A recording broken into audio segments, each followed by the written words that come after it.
Alright guys, and here's just a real quick video review of Professor Heisenberg's Tyrant's blade. This is TO1S silver and TO1C chromed. And it is, I'm kind of Vanna Whiting it here because it's just, it is a sword for Masterpiece Megatron. And you can get the fully chromed version or a painted silver version, whichever one strikes your fancy. They're $16 each. It's the same price for either one.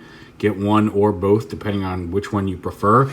But it's solid. It's one. It looks like it's one molded piece with a tab. Let's see if I can wiggle this out here. It's got a tab so it can peg onto into either one of his hands.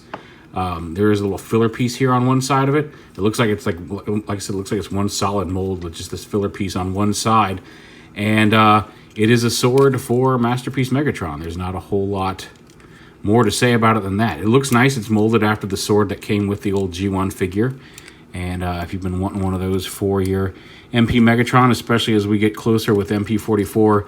All the pictures and things that are coming out today of the new Prime that's more animation accurate. I'm looking forward to getting mine. I cannot wait to play with it. It looks really neat, especially with the big reveal that it actually has some Peter Cullen voice clips in it as well as the Japanese voice.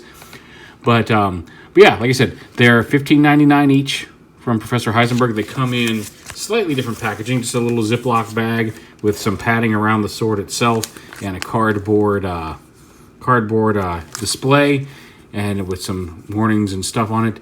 And it's just that the silver blade has a kind of a plain black background, whereas the chromed it's sitting on some sort of textured floor or surface. And then in the back of this one, it shows it on his back. I guess you can tab it in there. Oh yeah, it looks like it can. It looks like you can if you wish to store it. Looks like you can peg in right up here, and you can store the sword on his back. But yeah, it's basically just a simple sword from Megatron, based off his old G1 accessory. It looks nice. Personally, I do think the chrome pops a little bit more, just because the silver painted one is very similar to the paint that's already on the figure. Not exactly, it's a little lighter, but this one I think is more distinct from the rest of the figure itself. But either one looks good.